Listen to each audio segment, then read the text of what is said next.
Aloha, folks. Whoop, okay, now I can do it. Aloha, folks. It's Antonio Perez with HypnosisProductReviews.com. Some of you know that lately I've been kind of segueing, doing other podcasts that aren't directly related to hypnosis, but do have some kind of themes that overlie with it. Been doing a lot more marketing podcasts, learning about the psychology behind it and all that good and fun jazz. Today, is hopefully I can get his name right, I've got Adil Amarasi. I think that's right. Yeah, you got that right. Perfect. And before I was gonna ask him what his website is. What is your website again, so I don't butcher it?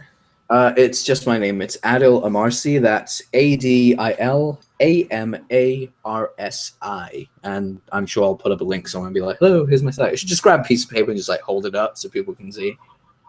If you want to do that, because I forgot to hit my recorder to get my ugly mug over here. Damn it, I hate that. That's fine. Don't worry about it. As long long as here, give me a second. I got to hit this. That's right. I had to redo Linux because it was just chugging away, and I forgot to install this little bad boy. Damn. Let's see. Okay, let's record my desktop. This is one thing I don't think we have Camtasia for Linux. Nah, all ScreenFlow, which is weird. Okay, let me see if this is the one. I think this is it. That's what I thought about my ex, but then she said no. I'm kidding. What was that? Oh, you said I think this is the one. I said that's what I thought about my ex until she said no. Exactly. Like so she was basically you thought she was gonna be the future ex-wife, right? Possibly, but I'm just kidding around anyway.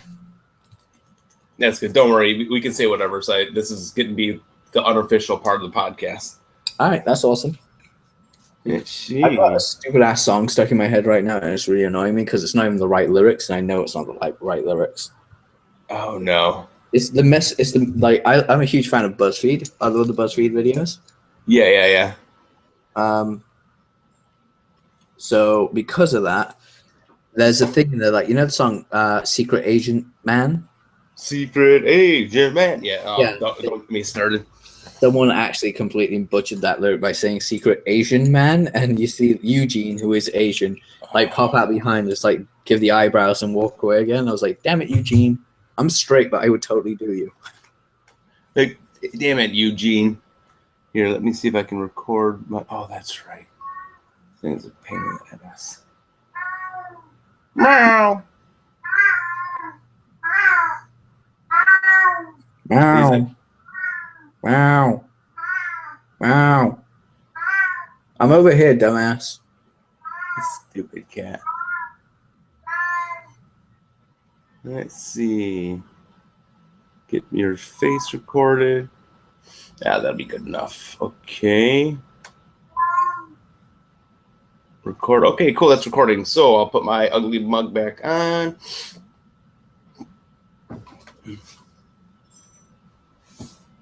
Aloha, folks. It's Antonio with HypnosisProductReviews.com.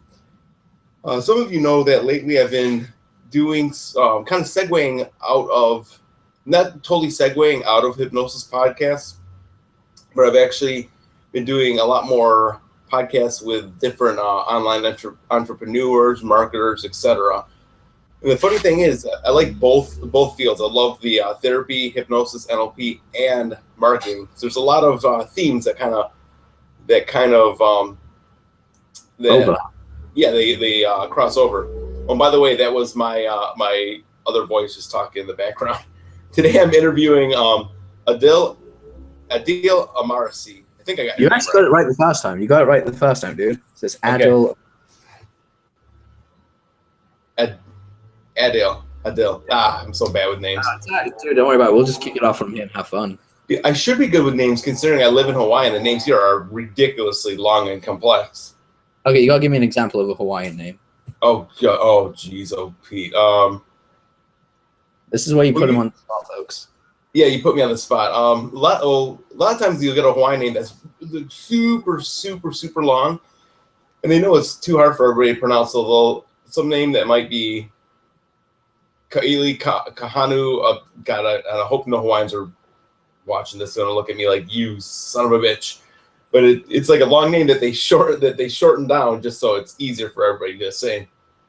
For example, in Kauai, where I live, there's a town called Princeville, and I'm probably butchering this. I know the Princeville. I think there was an actual name for it, but it was just too hard for people to pronounce. So like, we'll just call it Princeville.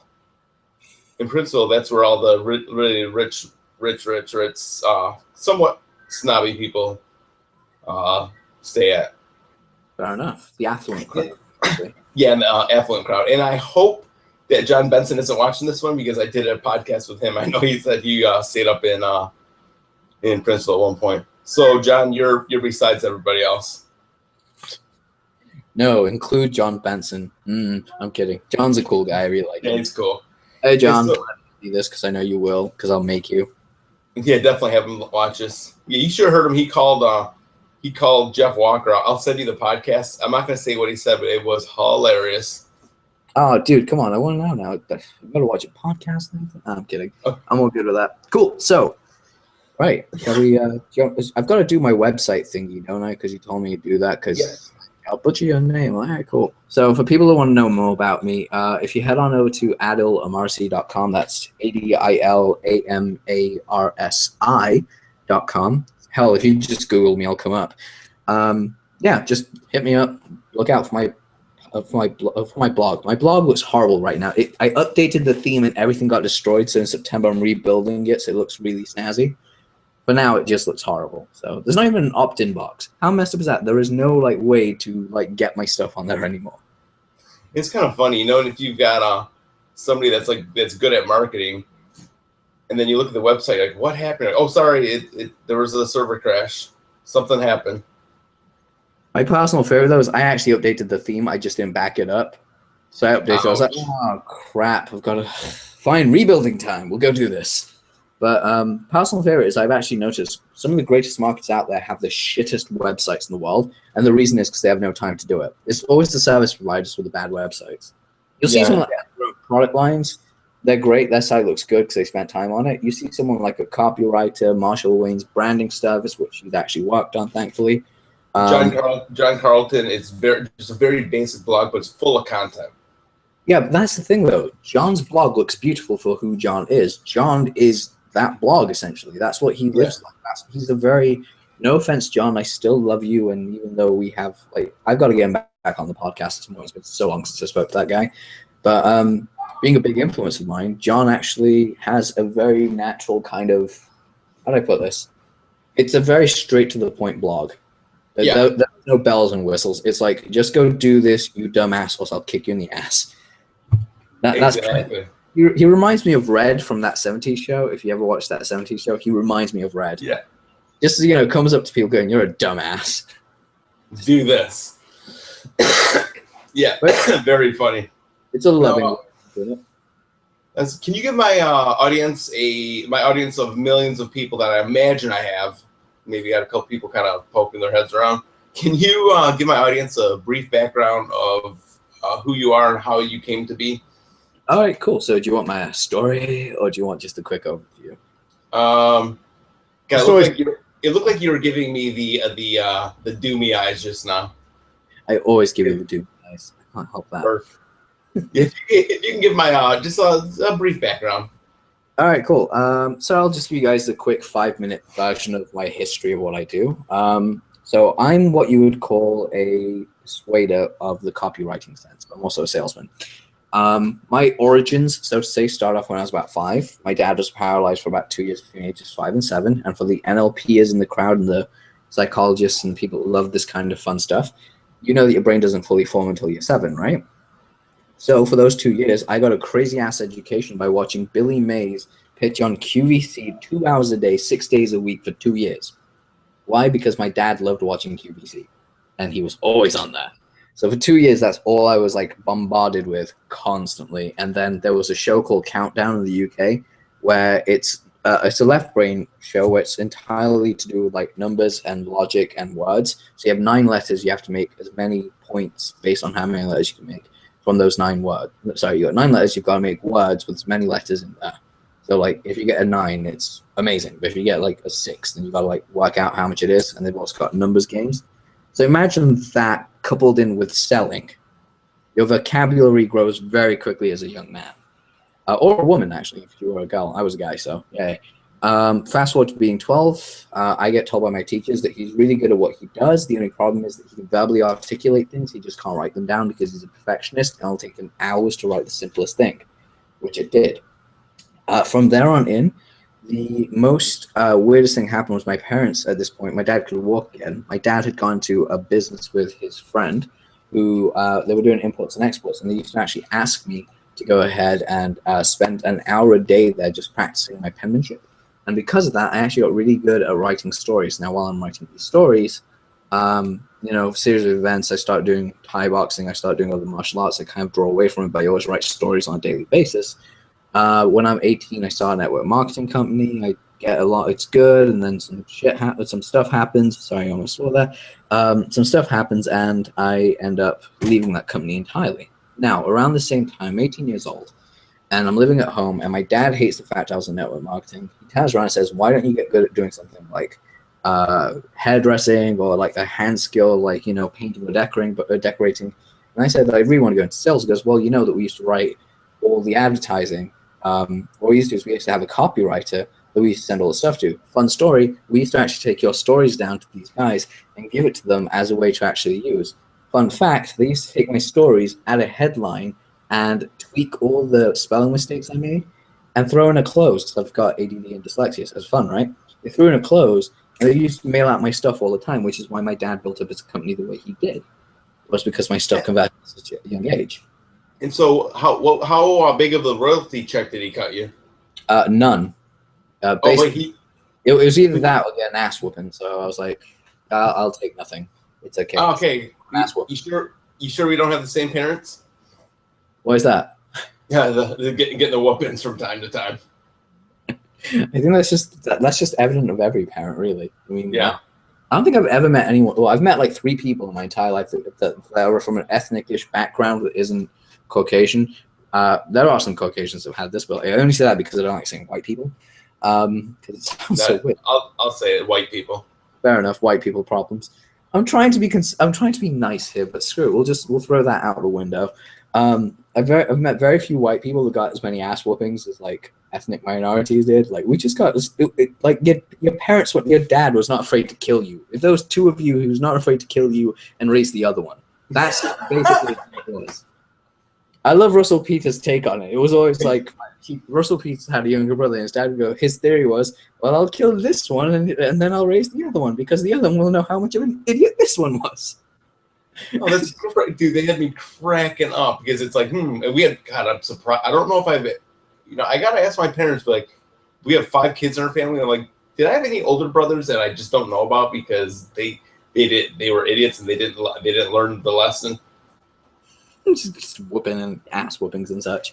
But no, my around that same time, I went to a seminar, and during this time, my dad's like, "Why don't you go be a salesman?" At the same time, I went to a seminar where I met 2 very prominent marketers at the time, Alex Goad and Stephen Essed. Now, they sat me down and said, "What are you really good at?" I said, "Well, I suck at traffic. I can't get any of that. But I'm very good at selling in the sense that if people read my stuff, they'll buy." Like, "Oh, so you're a copywriter?" I was like, "I have no idea what one of those is." A series of events led me to John Carlton, reading his stuff, and I actually learned how to traditionally write sales copy in the formats that he put them in, which is still hands down one of the greatest teachers of copywriting, in my opinion. Yeah, and that was when I was about 19, 20 years old, really. 18, 10, 19. 19, I was like writing copy anyway, but it wasn't as structured as it could be. It was like, it was good, but it wasn't as good. And then when I was about 19, 10, 20, which after I met Alex and Steven, that's my cat, by the way. He's co-host of everything I do because he's just such an ass. Real quick, when you say Alex, you mean Alex Mandosian? No, Goad. Alex Goad. Okay. Yeah, he's a Canadian entrepreneur. Really cool guy. But what he did was he helped me with a lot of stuff at some point. But when he told me that I should be a copywriter, bear with me one moment. Yeah, I'm on board. Here you go. He's always like this. If I don't walk over there, he won't shut up. He'll be like, "Where am I?" But anyway, so after that, Alex. So after I started like doing the whole copywriting thing, I started doing door-to-door sales around the same time. Which, by the way, most soul-crushing job in history is doing door-to-door sales. You would know, wouldn't you? But the most interesting thing happened to me while I was doing door-to-door sales. I landed a client. It was my first client for £3,000 and a royalty check for the first week. Now, £3,000 to a kid that's dead broke is in about £2,000 worth of debt and doesn't know what the fuck he's going to do. Excuse my language. That's a lot of money. Yeah, it's a lot of money. But I write this letter over a couple of weeks. It takes me a long time to get through because it's selling a £15,000, which is pound sterling, not weight pounds. So around, at the time, it was like $30,000 for a real estate course. It was like an intensive 3-day weekend with like 6 months worth of coaching on the back. It was a huge thing. And it was for UK only. So I wrote, and it was being sold through direct mail, not online, by direct mail. So I had to like write this letter in direct mail, get it out there, and I think my percentage was less. It was like 3% or something. It was something ridiculously low. I didn't even know. I was like, yeah, whatever. I don't know what's going on. Woo, let's do it. Mailed out. Within the first 7 days, I remember being in the field for this because I had my bank call me going, "Where's our money?" And I said, "I've got none." Because I'm doing door-to-door sales. Let me make a few sales. Once I get paid, I'll put the money directly into the account so you can pay this debt off. As soon as that happens, I get a text message from my client saying, "We just mailed. We'll call you back in a week." 1 week later, in the field again, phone call, "Where's our money?" "Well, I've just paid like X amount in, but it's not enough. I'm trying to get as much in as possible." Like, all right, cool. Client calls me and goes, "Have you got a call from your bank?" I was like, "Yeah." "How'd you know?" He goes, "What was it about?" I was like, "Oh, just some personal stuff." He goes, "It wasn't anything to do with a royalty check we deposited in your account, was it?" I was like, "No." "Why? Like, how much did you guys sell?" He was like, "Oh, not like a big, huge number. I mean, we did an okay amount, but it wasn't as much as we wanted." I was like, "Really? So what did you guys sell?" He goes, "Oh, don't worry, I'll hang up. I think you'll get a phone call very, very soon." So I get a text message from a bank saying, "Please confirm this is your account." Text message, yes. Get a phone call, pick up the phone. It's the bank, my actual branch, not the head bank. The branch is calling me, and they're basically saying, "Is this Mr. Amarsi, account number, sort code, yada, yada, yada?" I'm like, "Yep, confirm security, whatever." They're like, "Great. There's been £80,000 deposited in your bank account today. So 150 to 160 grand in my bank account in 1 day from royalties from this actual thing." And I found out later on I couldn't get testimony because of the NDA that I signed. But they sold £3.5 million, which is around $6 million or $7 million at the time, of this stuff through direct mail in 1 week using what I wrote. And that was actually only in the first week. That was after refunds and chargebacks had failed. Like after everything else, it was only within that 1 week they made $3.5 million. During that time where they paid me my royalty check, I think they made around £5 million. So it was closer to $10 million. But they had about $1.5 million in uncollected. They couldn't process the payments, whatever it was. So those were all like fails and stuff. I still walked out with $3.5 million in 1 week. And I walked away with £80,000 in my pocket. And since then, I quit my door-to-door sales job. I dedicated myself to working this full time. And since then, I kind of have moved forward to the point where I am today. And to this day, within the last 5 years, almost 6 years, almost 7 years actually, we've generated just over $100 million for our clients collectively as a one-on-one for my work or my advice, which is fun. So that's basically me in a nutshell. Generating, what was I going to say, 80,000 in a commission check, I bet that probably totally shifted everything for you. Oh, no, it didn't. It really messed me up. Because as you know with anything with NLP, as you know with the mind, you have a thermostat. And if you go above that thermostat and it's not ready, you're going to come crashing back down. Oh, you're like the consummate salesperson that makes a bunch of money. Did you not know how to save it or how to deal with it? I paid off all my debts, my parents' debts. I spent some of the money, and within like 8 months, I was like, how the hell have I got no money? Yeah, I could definitely see that happening. Let me check. So I know we have Dan's group. Probably have some people chiming in. Let's see.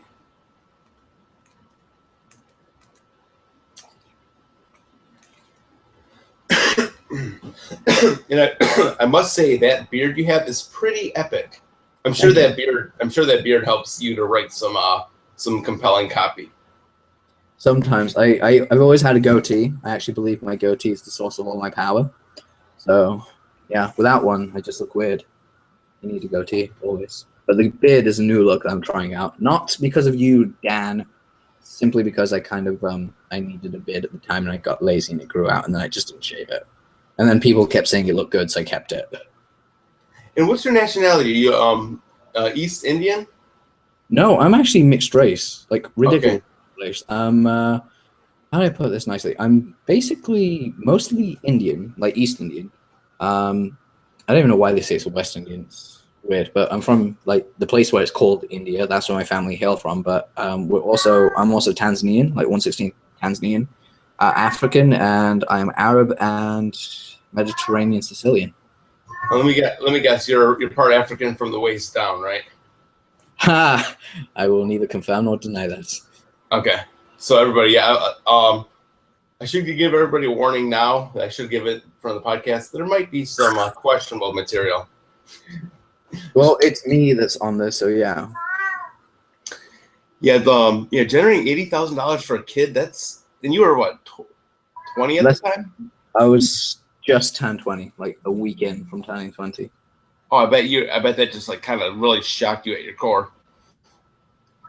Oh man, it did. I remember I actually stopped doing. I got off the phone and I was sat down on the bench when I was working. I was supposed to be knocking doors. I sat down for 35 minutes until my team leader came out and said, "Is everything okay?" Because apparently I was shaking. Because I went and checked my account, and there was 80 grand just sat there. Well, actually, it wasn't 80 grand. It was 78 grand just sat there on my account. I was like, holy, no way. Yeah, this is sweet. Yeah, so a lot of people on that watch this podcast, some of them are life coaches, therapists, hypnotherapists, NLP practitioners, etc. And a lot of people have their own products. What are some ways you could recommend to some of these people that want to learn how to promote their own products? Oh, well, there's a few ways. I'll give you the most simple, dumb, stupid-ass method I can think of how to. I say stupid-ass, I mean that in a loving way. It's actually a really simple method that John Carlton uses. I shouldn't even have said stupid-ass. He's going to beat my ass now. He really is. Kidding. I'm sorry, John. Don't hate me. So John has a really simple way of selling through sales copy, and that is basically a 3-step formula. Mine's a 17-point formula, but it's a 3-step formula. You've seen the 17.5 formula, haven't you? Yeah. I've been using real quick. I've been using the headline of for this niche I'm working on, where it's like finally revealed, and then the subheadlines like, if you're this kind of person, then this. It's brilliant. Yeah, brilliant. It's like really easy sale. And so you were saying about the 3-step formula that Carlton has? Yeah, the Carlton basic formula is pretty much who are you? What have you got? What do I do next? Now, I elaborated on this entirely with like a whole different system of like including bonuses and where things go. But if you want to sell more of your products, I'd say right now, if you're not online, get online, because that's obvious. 2, have a good domain name, please, for the love of God. None of this James Jargon NLP Salad 12102379 whatever it is .com. I hate those domains. Make it relevant. I'm AdilAmarcy.com, but I also own thegreatestcopywriteralive.com. If you go to thegreatestcopywriteralive.com, it just redirects to my website because, yay, marketing and branding, right? But what I'm saying is that you really want to look at, A, have a good website domain name, B, make it look good, and C, because WordPress is super easy to use, and C, probably the most important thing is have one focal product. Like have a giveaway, a product, and a continuity, right? So have one thing people can get for free, so they can get to know you. And by the way, by this, I do not mean give them a 50-page manual. For the love of God, no one will ever read that. What you want to give them is a 5-page manual. Something short, a report, even 1 page about like how to break through your little fears in about 30 seconds. If you can do it in 30 seconds, show them how. If it's a video, show them a 5-minute video of how they can break through it. If it's a 5-minute hypnosis, send them a 5-minute hypnosis audio. Whatever it is, keep it under a 10-minute mark. because you want them to consume it quickly. Now, I'm going to ask you a very quick question. Let's just say we're in California because it's a lot easier to understand there, or even New York. Have you ever been to either California or New York? I have been to California. All right, let's say we're in California. 4-star restaurant, 3 p.m., decently busy, not so busy that you need a reservation, but not so dead that basically everyone's like, fawning over you head over foot because they've got nothing to do. How long will it take for you to walk in and get a seat on that, and there's seats available? How long will it take? A couple minutes, I would imagine. 5 minutes. Yeah, it's not going to take forever. It's not going to take forever, but yeah, 5 minutes. You walk in, server sees you, comes up, I'll be with you in a minute, walks around, comes back to you and says, how many? 2. All right, cool, come follow me. You sit your ass down. It's 5 minutes max, right? Absolutely max if they're really being lazy. That's how long your lead magnet should be. The thing that you're giving away for free should only be 5 minutes. The reason is because the person that's walked in, i.e. your visitor, has literally just walked in and sat their butt down to the restaurant known as your site and your business. They've just sat their butt down. The first thing the way you get them to sit down is by giving them something for free. That is very easy to digest. It's not a huge amount of stuff, because if you give them so much to digest, that's like basically meeting them at the front door. Instead of saying how many, you just say, here's a menu for this, here's our breakfast menu, dessert menu, main menu, lunchtime special, vegan menu, random business menu. I don't know. You just give them a bunch of stuff to read, and they're like, yeah, I don't want to sit at this restaurant. There's too much for me to do. They kind of, yeah, there's too much for me to read before I even sat down. I don't even know what I want, and now you're like giving me too much. All I know is I want to come to this restaurant and pick my own time. It's like, have you ever heard of the Cheesecake Factory? No, I've never been, but I've heard about it. Oh, geez, I've heard I mean, it's like, dude, the menu is thick. It's probably it's probably close to like an inch thick. I think they say it takes 2 weeks for the servers to. I'm like, there's too many things on the menu. Wow, too many. But you see, some people have got it right, but most people haven't, because our attention span today is not what it used to be. The average attention span of a 25 to a 35-year-old today, or actually even any age really today, versus where it was 25 years ago before I was born. Before I was born in the 80s, like late 80s, early 90s, I was born right at the end of the 80s. Around that time, you could actually have an attention span of about 20 minutes. Today, your attention span is 20 seconds. Actually, 6 seconds, if we're being honest. It's actually a lot less than that. How short is that attention span? Which is why Vine works so well, and Snapchat, because they're very, very short messages. That makes sense. Now, under that, what I'm saying is that you have to understand where your customer's coming from. If they're coming on from the now background, where they want the gratification instantly, you give them that by giving them a quick, short little video, or quick little PDF, or quick little audio. It's only 5 to 10 minutes long, max. No more than that. You give it to them. From there, you hit them. You make an offer at the end of that video or the end of that report, saying, "If you love this, go here. If you love seeing this, watch at the end of this video. There's a link that comes up below with like a sales letter, and of course, that sales letter is just going to say something along the lines of, hey, thanks so much for watching the video. If they haven't watched the video, then you just take this part out and just write the rest of it like normal. Say, hey, thanks for watching the video. I've got one final offer for you, blah, blah, blah. If they haven't done that, then what you say is like, discover the, or uncover the, reveal the, if blah, blah, then blah, blah, whatever it is. It could be something like, give me a hypnosis technique. Just anything that you would sell as a hypnosis. Anchoring, right? Am I selling to other hypnosis people, or am I selling to people that don't know what it is? Other hypnosis people. They want to learn anchoring. They want to learn anchoring. Okay, quite cool. So my free giveaway would be like, we're going to build the entire damn funnel right now, by the way. And I speak a mile a minute. That's why he's recording this, because when I go on a roll, I don't shut up, as you guys have noticed. So let's do this. So when you actually get on the phone, when you actually go ahead and do the actual funnel, your giveaway would actually be along the lines of something that comes before anchoring. What comes before anchoring, Antonio? Like before you learn anchoring, what's the base stat? Rapport. Rapport, right? Yep. How quickly is it to build rapport? If you were to teach me how to build rapport, how quickly could you do it in? I can do it pretty quickly. Just talk about the matching, mirroring, breathing, the same common language, etc. Okay, let's say that everything they're learning is for communication, right? Yep. So the first thing I'd say to them right away, the main product is anchoring, but we're teaching them communication. The first thing I'd say, discover the 3 techniques that will instantly get you in to talk to anyone and build rapport. Actually, discover the 3 techniques that will instantly build rapport with anyone that you meet, guaranteed. Enter your name and email address below to watch the video. video, hi, my name is Adil, I'm an NLP guy, this is what I've been doing, yada, yada, yada. Or for me, it'd be like, hi, I'm Adil, I'm a salesperson.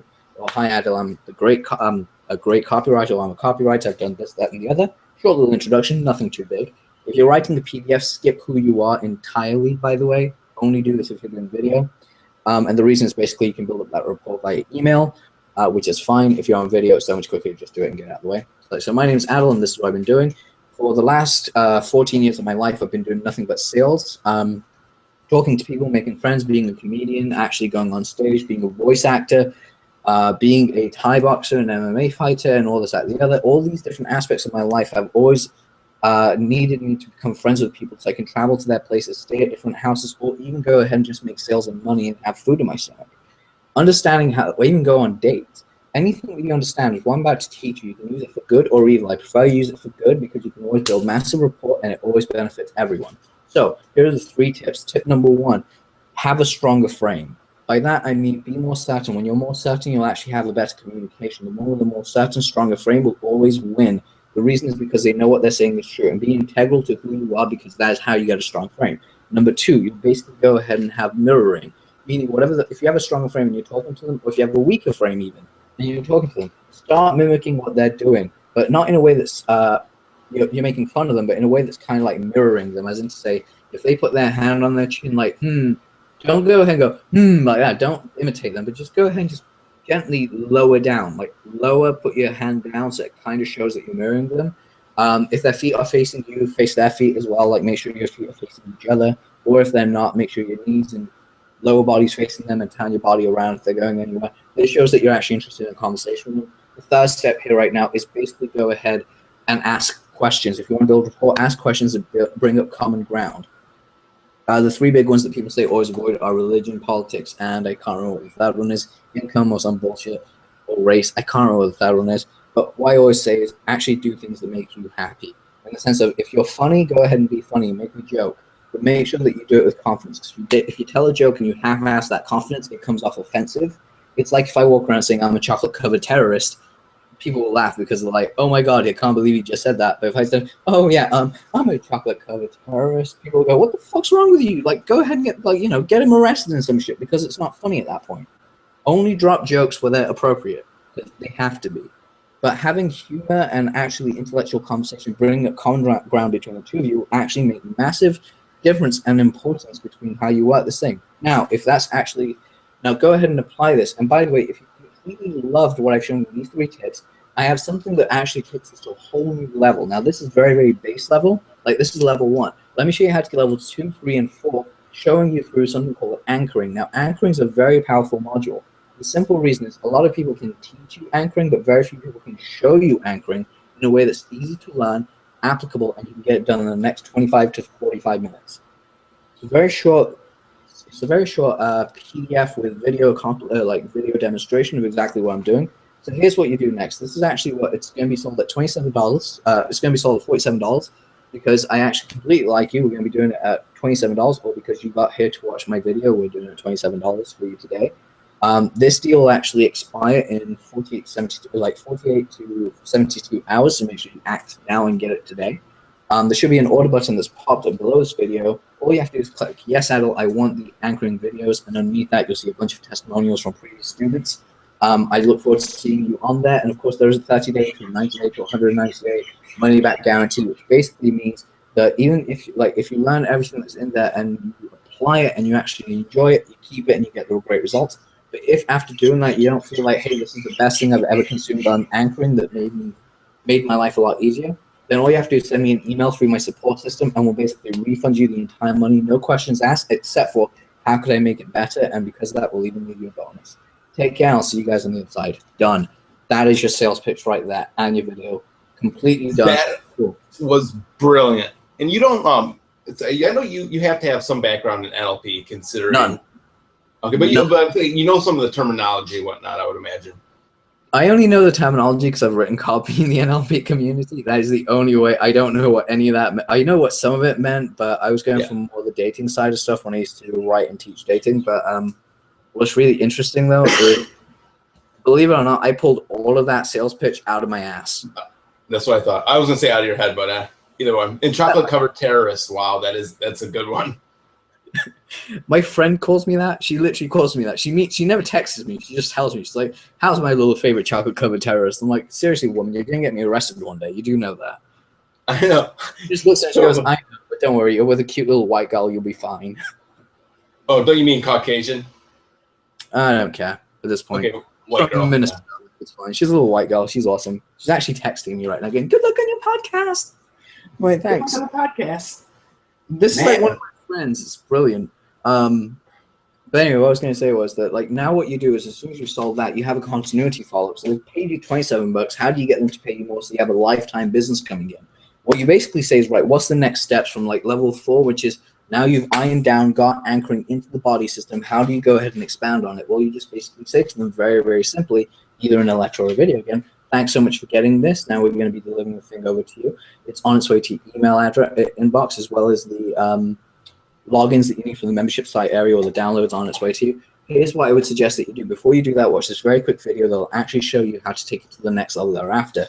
Now, I'm completely glad and well that you've actually gone ahead and got the anchoring stuff, but what the anchoring techniques, or you call it whatever it is, don't call it just anchoring stuff because that's a stupid ass name.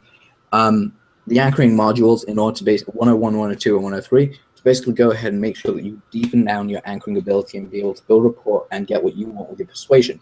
Now, the next step from that is exactly what I have as a special offer just for today and today only. I'm creating a monthly program. It's a place where I will email you weekly with one article or one video every single month, like every single week. So you get 4 of those a month, where I'll be basically sharing very, very short, small bursts of about 2 to 5 minutes, 2 minutes to 5 minutes long on each, about different NLP techniques and how you can use them. Now, some of them will be an entire month where I focus on this one technique and show you how to build it up entirely. The reason is because the more you have in your arsenal, the more you'll understand what to use. Now, if you understand that entirely, your business, your life, and everything that you want will grow in an exponential and positive way that you choose to, rather than being the creature of circumstance. You'll be a cause of circumstance and change around your life. So how much is this? Well, usually I'm going to be charging $29.95 for this, but because, again, you took me up on my offer for the $27 anchoring thing, I'm going to be doing it for you today and today alone for $9.95 per month. So for less than $10 a month, you'll be getting access to my entire continuity model, my entire membership, where once a week you'll get emails, so make sure you whitelist that email address. And if it's right for you, go ahead and get it today. If it's not, then no worries. Enjoy the anchoring stuff, but you'll definitely hear from me very, very soon. And if you do want to take it on board, click the order button below. Click the button below. It will be added to your end order, and it will be done on a monthly basis. So it'll be $9.95 every single month. If not, just click the no thank you link below, and you'll be taken to a membership page where you can get your download. Take care. Bye. Whatever. Or, a lot of people are doing opt-in boxes now. I think I first saw Derek Halpern do it. They go to offer something. Instead of saying, "No, I don't want it," it's like, "No, I do not want to improve my results even faster." So people go to click it, then they're like, "Oh, I don't know about that." You see what I'm talking about, yeah? Well, you mean the bottom line of the link where it says, "No, I do not want these type of results any faster than ever," and above it says, "Yes, send me the results faster." Exactly, yeah. It works, but it plays on pain and scarcity as well as cheesiness. Now, anyone that's been following my work for any length of time knows I do not believe in using pain negatively. This is something that is sales bullshit, in my opinion. Again, something I'm very passionate about. I will swear at it. I don't give a crap about that. It's the biggest pain in the ass for me, because everyone's like, what you do is you get a knife, you stab your person, you twist the knife in, then tell them, "I will help you solve that problem that I just created." Ha ha ha. You know what? How about this? If I had 10,000 people that bought from me that were all in pain, because someone in pain will not actually get out of pain unless they apply what you do, right? And scarily, 85% of people never do it. Only 15% maximum ever take action. So now you have about 8,500 people on your customer list that hate you for bringing up this insecurity and pain they don't know about, that now is visibly like playing in the front of their mind, like, "Oh my God, what's wrong with me?" Whereas I'd rather say, how would you like to be able to overcome this without having this pain already there? So rather than showing them pain and why they need to buy, let me show you opportunity and bring you towards that. Because what's two of the greatest motivators in life? Avoiding pain and increasing pleasure. If you can avoid pain by doing the thing that increases pleasure, and me showing you just the pleasure, it completely avoids this pain, you're more likely to do it. But if I tell you there's a lot of pain here and then show you a teeny bit of like hope right here, you'll go ahead and do it, but you won't be realizing that you can't actually go all the way forward because you'll be holding yourself back with all these weird ass limiting beliefs.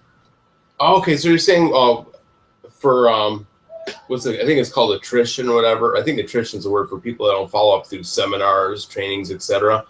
Yeah. So if I'm hearing you right, what you're saying is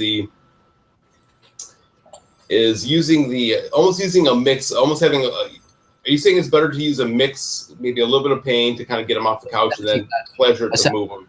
I would say about an 80-20 or a 70-30 on that. So 30% or 20% pain, 70 or 80% pleasure. That gets their asses in motion and actually gets you a lot more results because they'll be taking action, loving you for it as well. Because trust me, in the long run, they're going to spend more money with you if they're getting better results. Exactly. Why do you think strip clubs exist? Seriously, think about it. Strip clubs exist because they give pleasure and endorphin rush to men and women that go to them. Right? Now, did you know like the statistic for how often people go back to strip clubs after they've had a good experience? I've never been to a strip club. I wouldn't know. I just say that because my girlfriend's sitting in the other room. I've never been to a strip club. Honestly, I really haven't. And a lot of my friends get surprised by that. But the actual statistic of these, and the reason I know is because I'm friends with a few strippers that I actually surprisingly met at seminars. Strange world, right? You never know who you meet where. Anyway, they're really, really cool people, and we were talking about it, and they told me the attrition rate for those kind of people, or the retention, actually, for people that come back is ridiculous. Some of their people become regulars in the sense of they're spending around $100 a night, like 2 to 4 times a week. That's $200 to $400 a week on just one girl. Not about you, but that's a pretty good day. And that's for like. Seriously, I'm not even kidding. That's like for like an hour's worth of time, every single $100. Wow. Actually, it's not even $100. Not even an hour. What am I kidding? It's like $20 for 3 minutes. So 5 times 3 is 15 minutes. 15 minutes, they're making $100, which means for 1 hour they're making $400 a week from one customer as a regular. Why? Because they're giving pleasure. Even if it's not sexual pleasure, it's just pleasure of release. Huge difference. Yeah. An endorphin rush. If you can get someone hooked to endorphin quicker, they'll actually more likely do it. Same with like other stuff like candy and stuff. The reason that I have a sweet addiction is because I link pleasure to it. That's a good way. I gotta think of some ways to get that endorphin rush with any of my trainings or products I'm gonna be doing down the line. Now, for some of the stuff that you were just mentioning, like for the off-the-cuff sales pitch, is there any kind of free ebook or anything my parents, I'm so tired, anything in my audience could get from you? Not right now. I don't have anything out yet until September, which is really weird, but I'll tell you guys what, if you guys go to, by the way, when does this air, so I know? It's live now, but nobody's watching it. Maybe in a couple days. Okay. What I'll do is I'll knock up a quick little page that will just say Antonio's list. What I'll do is, if you guys are watching this podcast, if you go to adilamarcy.com/Antonio, what you'll definitely see is I'll have something up there, whether it's just enter your email address, I can send you stuff in the future, or something actually there right now. If it's one of those send me something in the future kind of things, don't worry, I'm not going to be like, hey, buy my new thing every single time, because that's not me. It's more or less I'll just have you on there to send you really, really cool stuff as it comes out. If you're watching this after August, I guess you're watching it September, October, wherever in the future that you're watching this, head on over to my main site, adilamarcy.com. I'm sure you'll see something cool there anyway. It's my main site. I have like cool stuff going on there all the time, including my own stuff and my own podcast. So yeah, that's me. Anything else that you want to ask me? Because we've got like another 11 minutes. Sweet, another 11 minutes. Let's see. You like long walks on the beach? I do like long walks on the beach, but I also like what was it? What's it called? I don't like yoga, but I do have half a brain. I do like making love at midnight in the dunes of the Cape. That is good. If anyone knows the lyrics, I will high five you. If anyone what? If you know the lyrics to that, I will high five you. God, what's that from?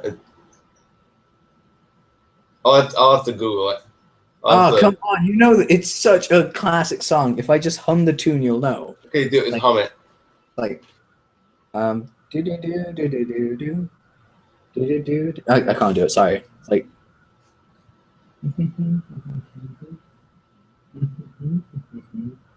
Oh crap! I can't do it. I have to sing it. Well, Like, if you like it sounds like you're humming the Eagles.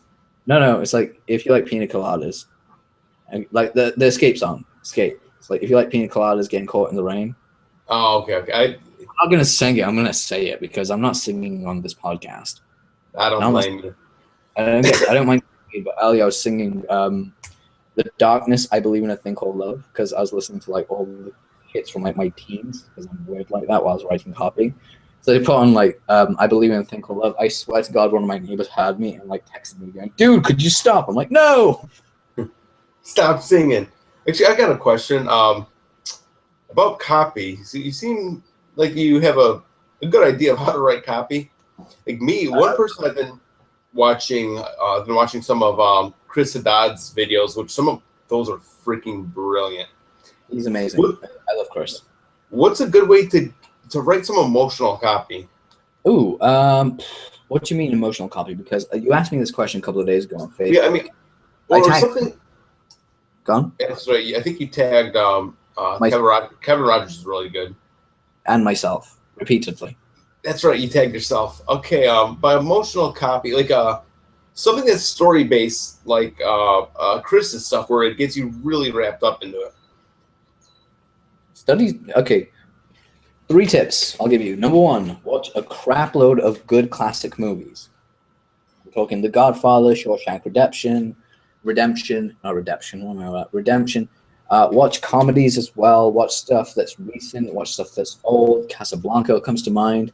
Recent good storytelling stuff is like John Wick, which is a lot of people. There's no story to that. Yeah, but watch how it encapsulates you into the movie. Other stuff is video games. Like video games that are turning into crazy good gold mines are the Gears of War series. You can YouTube this. Go on YouTube and just type in Gears of War story 1, 2, and 3. I'm not even lying to you about this. I don't care if I'm giving spoilers. It's been out for ages. You guys should have played it or at least know the story. I'm going to give you spoilers. Number 1, Gears of War 1 actually focuses around this guy called Marcus Phoenix and his best friend, Dom Santiago. And it just focuses on Marcus and getting to know him and yada, yada, yada. It doesn't really give too much of a backstory about Dom. It just says that he's looking for someone. Second game, you find out that Dom's actually looking for his wife, that their kids were murdered on this emergence day thingy, because it's basically, they're on a planet called Sero, which is like Earth Mark II, whatever. They're not from Earth, they're like those people, they're humans. It's humanity versus underground horde that likes to kill humanity called the Locust. Now the Locust, like, almost wipe out the entire humanity in literally 3 days. And these Gears, who are soldiers of the coalition of governments, also known as the COG, are kind of like trying to defend it. Now, in the second game, you find out Dom is looking for his wife because their kids got killed when E-Day happened. She went like crazy and sad and stuff, and just like walked out and became one of the people that wasn't inside the safe city or whatever. She was just like a stranded human being with like other people. Eventually, he finds her, and it's the most saddest thing. It literally broke my friend's heart and broke mine. Dom finds his wife like halfway, like 3/4 of the game in like a Locust torture chamber, and he thinks that she's fine because they found one of their friends in there earlier. He opens the door and she comes out and she looks just as beautiful as the day he left her. She looks completely fine and well, and the background's all black, and you're looking at it through Dom's eyes as you see his beautiful wife reuniting. You're like, oh my god, this is so great. And then the camera pans over to Marcus, and Marcus just says Dom, and it pans right back down to Dom. And you see his wife is like, she's been lobotomized, she's been tortured, and she's completely like gone. There's like no one behind the eyes. She's dead behind the eyes. So he has to euthanize his wife that he's been looking for like the last 6 years. That's horrible. Yeah, and it is so gut-wrenching. Now, prior to this in Gears of War 2, again, same game, it's the opening scene. If you quickly Google this, it's Gears of War 2 Prescott's speech. It is the most motivating piece of amazing artwork you'll ever hear. It's just like, it's like, I can do bits of it. It's like Soldiers of the COG. It's like, we hoped this bomb at the end of the first game would have decimated the Locust Horde, but they come back stronger than ever. And with them, they brought a weapon that can sink entire cities, including our last safe haven. And because of this, we now have to take we have only one option: attack. It's like we have to go to where they live, where they breed, and we have to destroy them. I know what I'm asking you is not an easy thing, but it's the only way that we can live to see the future. I'm butchering this and paraphrasing it, but it's so emotionally driven that you're just literally like, yeah, let's go. One of my friends, including both of us were playing this game. We were on headsets playing it on Xbox Live. We were like 18, 19 years old. We were like, yeah, let's go. It was insane. Like, insane. Just how cool it was. And then eventually, Gears of War 3 obviously is the end where there's a lot of loss. It's like humanity's on the brink of extinction. It's like literally the last rounds of everything. And there's new enemies popping up. And then eventually, Marcus and Dom's not got over his wife. He had to euthanize his wife. And then eventually gets to a point where they're backed into a corner and Dom sacrifices himself and blows himself up by running a car into a petrol, a gas station, and it just destroys everything. And Marcus is forced to watch his best friend literally die. And it's just and the worst part was the guys got it so well done because the first Gears of War game had Mad World, the song Mad World play. Oh, it's such a good song. Yeah, but that was the trailer song they had for Gears of War 1. Gears of War 3, while this death scene is happening, they have the instrumental playing over the top of it. It is like the most heart-wrenching gut. It's just so heart-clenching. You want to cry. My friends cried while playing this game. This one scene made her bawl her eyes out. Like, I just like, are you crying? She goes, yeah, shut up. It's like, oh, it's so emotional. I'm like, it so is, because it makes you feel like you've lost someone. And that's like, study the writing and how they built up the relationship with that character and how they get through. And the same goes to your copy right now. Build a character, whether it's yourself, immerse people in the story of reality. Don't make it all like, look at how great I am, I'm happy, I'm amazing. Because honestly, it's not true. Well, not that you're not happy or amazing. It's not true that you're just one side of things. Show them the humanity of who you are. To give an example, something that everyone seems to know about me because I don't really care about it anymore, is I'm diagnosed as bipolar depressed. Doesn't show, I don't have it because I don't want to kill myself all the time. But guess what? Interestingly enough, the moment you say that, people go, he's human? Bond with him! That kind of thing. It's like, despite being dyslexic and having a dyslexia and being ADD, with mild forms of OCD and suspected autism, which is really weird. I did a psychology test recently with a psychiatrist and they gave me a list of like neuroses that I have, which is hilarious. Anyway, with all that said, I'm a copywriter. I'm a guy that gets paid to write words, and I have all these things wrong with me. How? What? And people are like, if he can do it, I can do it, which is the kind of bond that you want people to have with you, but you also want them to share in your journey, aka the hero's journey. Now that's one. I said those three things. So the first one is movies and books. Oh, sorry, movies, great movies. Second one is great games. The third one is great books. Read great books. I'm talking like read books that have sold millions upon millions upon millions of copies. I'm talking Lord of the Rings. I'm talking The Hobbit. I'm talking Harry Potter. I'm talking not 50 Shades of Grey because that is the worst piece of crap that's ever been written. God, very followed closely by not Breaking Bad? Twilight, or Twilight as we call it. I got forced watching 50 Shades of Gay. Oh, bad movie. Dude, it's 50 Shades of Grey. Sorry if I offended anybody. No, I'm not. Seriously, my stand-up show was called 50 Shades of Brown. When I did stand-up, that was literally what I called it. That's great. It was only a 30-minute show that I did in Leicester, in my hometown, but that was fine. But I'm just looking at... Hey, everybody. We have a stand-up comedian, Aziz Ansari on the show today. Aziz Ansari would have to be all like, oh man, God, that's him. He's really high pitched and nasally and stuff like this. And I love Aziz Ansari, but he's like 5'6" and tiny. He's this tall to me. He's tiny to me. 6 foot tall, son. Better reckon. I'm kidding. What was it? I'm actually 6 foot tall. But I'm saying, if you look up there's a ton of books. That is a bookshelf hung up right there because it's amazing. But some of the books on there I've got, it's like Catching the Wolf of Wall Street, all of Mario Puzo's books, including The Godfather 1, 2, the Sicilian, the Last Don.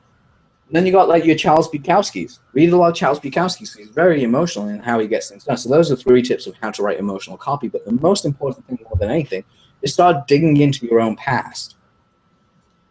And if you don't have anything that's traumatic or painful that can link people to your humanity, find someone that does and use them as the star. So help them overcome the thing and use them as the star of your show. It doesn't have to be a me thing. It could be, look at Antonio and how he went from being a completely shit-ass copywriter to being one of the best in the world because I showed him these great-ass things. Well, my personal favorite is I wrote a dummy sales letter ages ago for a martial arts product, which I edited and ran for a different niche. It basically was something like, I can remember the headline, or something like, discover why Anderson Silva, Mauricio Shogun, and the entire Shooterbox team fear this one guy when he comes into town. I shouldn't be telling you this, but it's like, dear friend, or dear future, by the way, I always future pace when I write the opening of everything. So it's like, dear future Muay Thai champion. So, dear future Muay Thai champion. My name's Adil Marcy, and what I'm about to share with you shouldn't even be shared at all. It shouldn't even be said at all, but I know it needs to be done in order to help more people save and defend themselves. I'm sat here at my desk at my gym right now at 5:30 in the morning, awaiting the stranger to arrive. Now, if you ever saw him on the street, you would never guess it because he walks around with a 6-string guitar, has long hair, and has a beard. He looks like basically a hipster Jesus walking around. Now, what you don't know is he may be the most soft-spoken person you'll find, but he's probably the most feared fighter in the entire world today. He doesn't even look it. Inside, I'm going to share with you the exact secrets that he gave away to 3 of the best fighters on the planet today and how they have gone on to dominate the martial arts world. And then you go ahead and talk about the copy, what is the actual product and why it's there. And you say, this person, blah, blah, blah. And for security reasons, we're going to call him James. James was like this, or whatever it was. And then you kind of explain who he was and what he did and how he got there. And you kind of have it as a third-person commentary of someone telling a story about someone else. And then you just say, you can get his entire program today for this much if you go ahead and get it now. The reason we're doing it at a discounted rate, or the reason we're doing it for this price, is simply because we want you to do this, that, the other, blah, blah, blah, home invasions, whatever that fear is. You can use fear in the sense of, you can use, if they already know what their fear is, you can bring it up to light and just say, this thing destroys it, even just by taking action, you destroy that fear. And 90% of fear is taking action. So the moment they buy something, that fear kind of goes away and becomes stored away. So you do that in yourself. But the reason you build up the emotion is you kind of play on, like I said, use 20% pain, which is the fear, the anxieties, and that's where you build the bond. The rest of it is pleasure. So I hope that makes sense in how to write emotional copy. Kind of, yeah. So you want to take and then there's the actual part where you actually have to write. I think some people are like, oh, I have to write. It just doesn't, I can't learn it by osmosis. Okay, so let me tell you the quickest, easiest, dirtiest way to write anything. If you have do you have a smartphone? Yeah. Okay, I think everyone on this call probably has a smartphone. If not, you at least have a computer and something to record with, i.e. a microphone, a computer, microphone, a headset, you can borrow one from a friend, whatever. This thing has saved my ass in copy more times than I care to share. And here's the reason why. Plain and simple, by having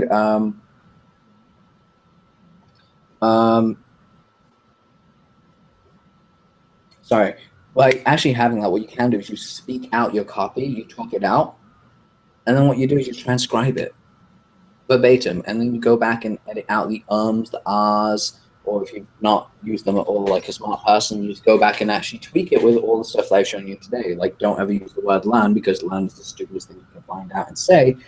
No, you said don't use what? Learn. All the learn. A-R-N. Never use that in a sales letter unless people are scared. They're scared of learning. Not scared. No, it's not a fear thing at all. It's a memory thing. Think about it. Let me ask you a real quick question. What was school like for you? Peaches. No, not at all. Actually, you know what? Before we get back to that, before we even answer that, because I'm kind of feeding you the answers I've already told you, but be honest with me, just pretend I didn't say what I just said. What's the first thing that comes to your mind when I say the word learn? I remember first memory that popped up is me trying to do math, my dad yelling behind me. And okay. I remember crying. He's like, why are you crying? I'm like, oh, because you're yelling at me. Why can't you do math? Oh, because you're yelling at me. Okay, so that's your association with learn. Most people, it's the first place they think of is school. learn, school, learn, school, learn, school. Now they go to from learn. This is in a microsecond, by the way. The brain goes learn, open up file, school, emotion. How do I feel? Feel pain, bullying, this, that, the other. I'm not a fan. Didn't like it. No. Back away. They're slowly like creating a mental block on a subconscious level that says, no, I don't want to listen to you anymore. Because you're going to tell me to go back to school, and I don't want to go back to school because that place was horrible and gave me bad memories, and I was depressed, and I tried to kill myself, or I was this, that, the other, or something really bad happened to me. Someone dumped me. I don't know. Just really bad emotional pain comes back to that. So when you see words like discover, uncover, reveal, it is learning, but it's letting them do it on their own, which is independent study, which actually pushes them forward. If that makes sense. Now, unless you are using the word learn in the positive of the sense of you learned, like the way I learned this, that's different. Because that shows credibility. If you say that you are going to learn this, it shows them they're going to school and they hate it. So that's basically why you should never use the word learn in sales copy. I think, yeah, it's been awesome. I'm definitely going to have to use some of those tips. because I'm working on I can't really say the niche I'm working on, or as you folks say, niche. The niche. You know, I always tell people is you guys might have invented English. We just refined it. Or made it worse. No, we took the code. Okay, let's be honest. Refining anything is bad. Refined chicken is bad. We refined it. We took the coal and we polished it into a diamond. Or turned it from a diamond to a lump of coal. You know, you evolutionized the language. And then one other question. Spelled herb, H-E-R-B. And if Naomi's question, I'm actually going to answer it. But what's your last question? Did somebody ask a question? Yeah, but it's really long, and I'm going to speak to her. Okay. I was going to say, I had a brain fart. Let me get this thought back into my brain. What was I going to ask? Oh, okay. Yeah, the niche I'm working on, it's I can't really say, it's weight loss for women. So I need to basically get in the mindset of a woman. I've been watching a bunch of chick flicks, like for 2 or 3 days straight, that deal with the certain age and demographics of the women. A lot of chick flicks.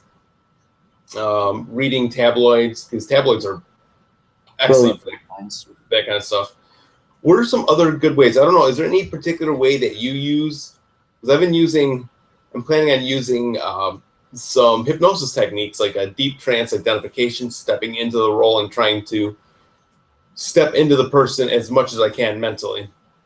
Okay, so the way I would get into a mind of a 50-year-old woman that is doing NLP, or actually, I don't know, how old is the person? Like mid-20s, 30s, 50s, what? The older women, say 40s, 40 plus. Okay, so 40 plus. Let's go ahead and... Cool, hold on, well... Copilot's just, talking his stuff. All right, so how I would get into that is quite simple. I would first of all make a list of all the things that they're feeling. Namely, you've done the tabloid stuff, you've watched chick flicks, you know what they're feeling. Once you've got that in place, what you don't want to do is kind of overdo it in the sense of, I need to know every single detail, because you'll end up with a 55-page sales letter, which is fine. It's going to take you absolutely ages to write. I prefer speed and results over time it takes to become a perfectionist. So something you definitely do that actually really does help for this is, okay, let me ask you, what are the top 3 fears that women over 40 have of this kind of thing? What are some of their fears? Health. Big time is health, because they know if they don't lose it. Yeah, health is huge because they want to see grandchildren growing up. Health in what sense? They're scared of the diseases that are coming along, the possibility of heart disease. That's basically going to cut their life short. They might not see the grandchildren growing up, might not see the kids getting married, etc. And so top 3, they get the health, pushing their husbands away. Because of all the changes are happening, the body's changing. Okay, so here's your basic outline that is going to take you moments to figure out.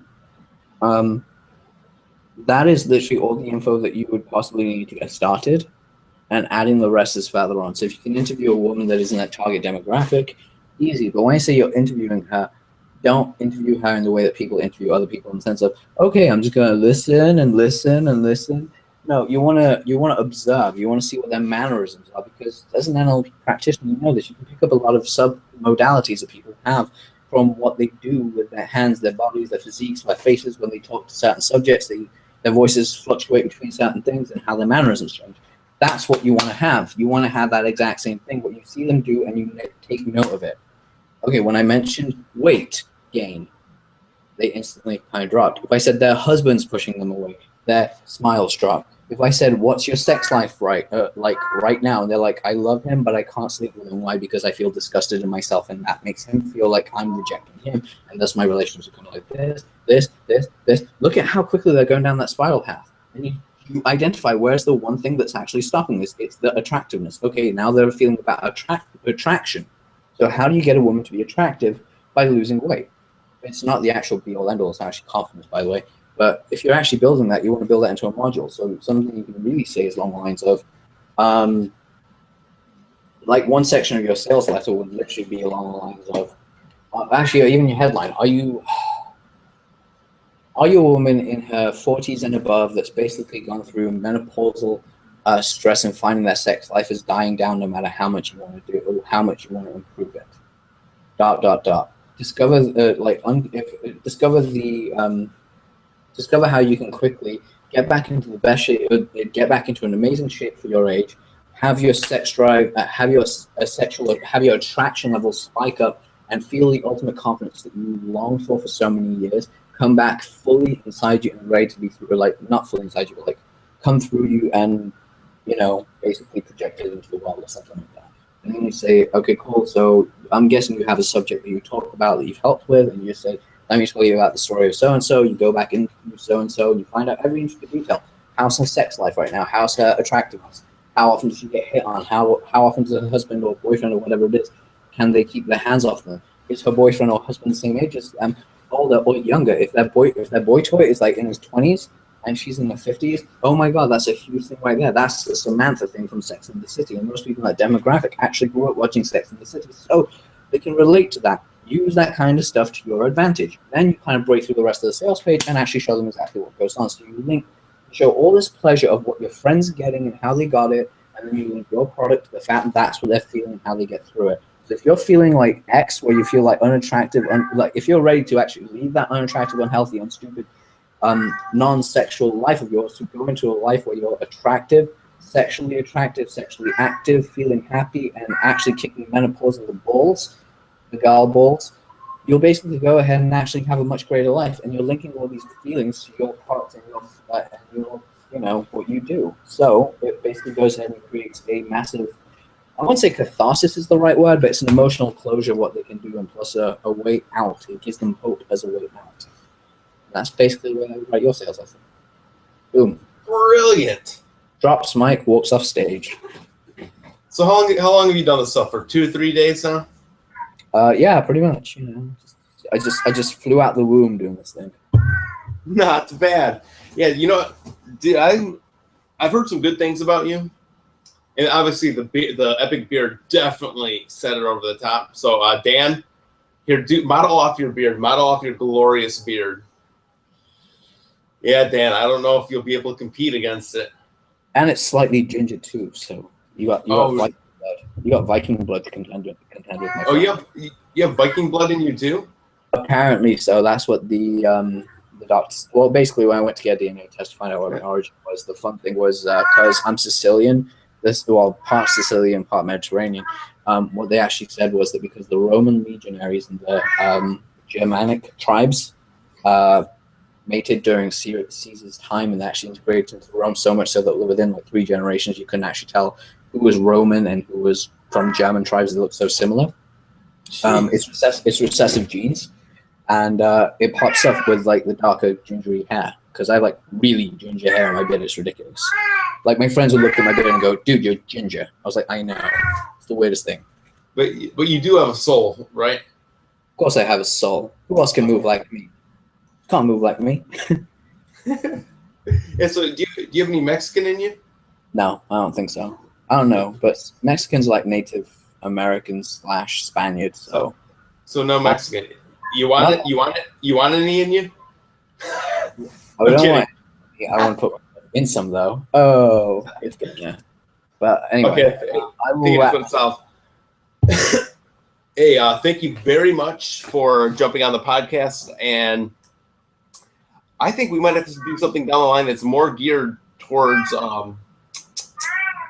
hypnotherapists and whatnot, and actually come up with some good content, because a lot of healers in general hate the idea of marketing. All right, cool. I'll tell you what. Let me do something real quick as a shout out special just for you, Antonio, because I love you so much. Okay, Antonio doesn't know we're doing this because I'm doing this literally off the cuff as everything I do in my life. Antonio and I are going to be holding together a very, very, very, very, very private webinar very, very soon. So if you go to adilamarcy.com/Antonio, you can actually register for this webinar in a couple of weeks' time. And on that webinar, we'll actually be speaking and teaching about how to run your hypnosis practice, or get more clients, whatever it is that you want. Basically, submit questions to us. We're happy with that. It's not going to be until the start of September, so you have like 4 weeks from the time this is shown to submit as many questions as possible. Then we're going to get back on a Google Hangout, and I'm going to drop so much goddamn knowledge in you guys that's going to melt your faces and make you a crap ton of money. If that sounds good, go to the website. We'll basically get started. Antonio's going to be joining me because I want to kick his ass and do that to him. So enjoy that one. I was going to say bitches, but I'm not going to say that. But peace out, and I will catch you guys soon because I got a jet. This has been awesome.